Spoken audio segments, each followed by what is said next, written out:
Судья, признавший ЛГБТ экстремистами, то есть он очень боялся, что его заэкстремятят, наверное, не знаю. То есть он признал, это экстремисты. Я просто себе представляю, обычно как-то рисуются голубые, ну там, да, это мужчины, которые такие, они как женщины, да, если я что-то правильно понимаю, я в этом небольшой специалист, но он с ужасом, он говорит, они, видать, на него нападали, может быть, даже проникали как-то, значит, внедрялись.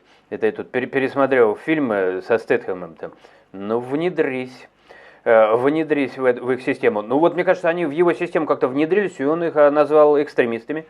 Также ФБК он назвал террористами. У него набор, слушайте, он какой-то перепуганный. Он всех назвал и легализовал Талибан. Он говорит, Талибан, защитите меня. Значит, вот эти меня хотят это, а вот этот меня хочет то. От меня ведь ни черта не останется. Причем, если один, значит, вот ФБК со мной сделает что-то ФБК, то не достанется экстремистам из ЛГБТ ничего. И либо достанется только то, что им нужно, а это вообще грустно. Понимаете, что происходит? Но он при этом еще и, то есть его оценили. Он говорит, Талибан наше все, и поэтому судья Верховного суда Олег Нефедов, вот этот товарищ перепуганный, станет главой коллегии Верховного суда. Я думаю, что теперь, наверное, дело Долиной или ему подобное уже, наверное, больше не будет. Как коллегия Верховного... Или это он это самого, Борщевского он заменяет, что ли? Об этом сообщает газета «Ведомости». Тот тоже красавчик. Ну, я не знаю, я путаюсь в этих всех названиях, толку от них никакого нет.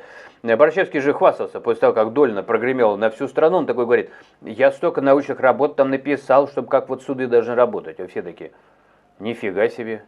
Нифига себе. И на фоне вот этого резонанса вокруг дела Долиной, когда по схеме, мошеннической схеме Долиной, ну вот это наша азербайджанская старушка, полстраны прокинули, то есть просто отыгрывали сделки все старые.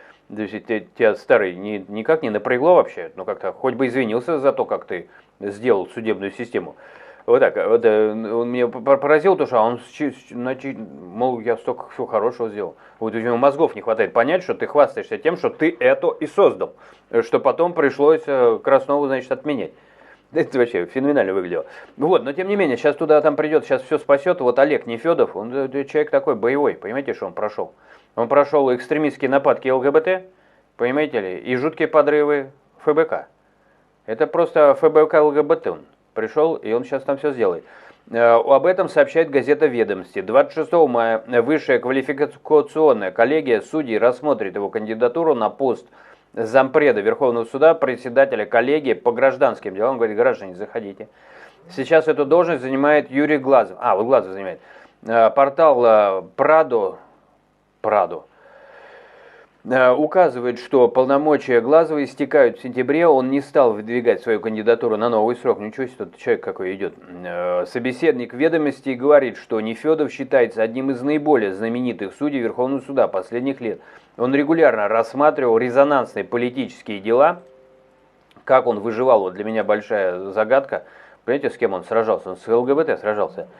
И так, он регулярно рассматривал, отказал в допросе с президентскими выборами антивоенным кандидатам Екатерине Дунцовой, Борису Надеждину, он таких людей не боится. Признал экстремистским несуществующее международное движение ЛГБТ. Ну, он не существует, но он его признал. И еще раз, это же не важно, он же не может рассмотреть, они же ЛГБТ сзади нападают. Он не знает, он, наверное, думал, что это признанное, а оно его вообще не существует. Вот. И международное движение сатанизма тоже там. Короче, его, походу, атаковали так, что я прям был в ужасе. Это я помню, что одного такого же, да, любителя власти, он все время власть рисует, художник есть такой, у него есть сын. Но сын такой, если сын встанет в аэропорту напротив самолета, на фоне самолета, то это будет сын без фона. Он закроет этот фон. И его однажды засосало в толчок в самолете. Я вообще не знаю, что там за толчок такой был. Может, это ванная была в самолете. Вот. И к чему? К тому, что вот так вот засосет, понимаете? Он что же мог подумать, что там сзади-то атакуют? Да, так же не раз. Ты же как вот узнать-то? Понимаете, там... Страшное дело, что мы вообще в каком мире живем. Вот, и здесь тоже, по-моему, такая же история. Его адски атакуют, он теперь будет в Верховном суде. Значит, международное движение сатанизма его тоже там как-то, значит, втыкает палки в это.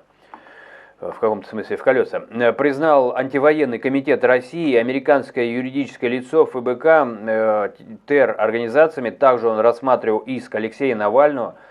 к Владимирской колонии и Минюсту. При этом именно Нефедов приостановил запрет деятельности Талибана.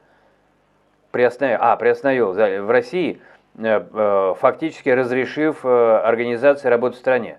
Приостановил запрет. Он говорит, Талибан, выручайте. То ли засосало, то ли всосало. Что-то сзади происходит, не уверен, в своем будущем. Но вот теперь у него будущее, видимо, хорошее. Такая новость, я вообще не очень понял. Он всех назвал, Талибан оправдал, и теперь он будет, если вы что-то вас не устраивает в судебной системе, то он будет решать. Вот что думаете вообще? Я даже не знаю, что думать.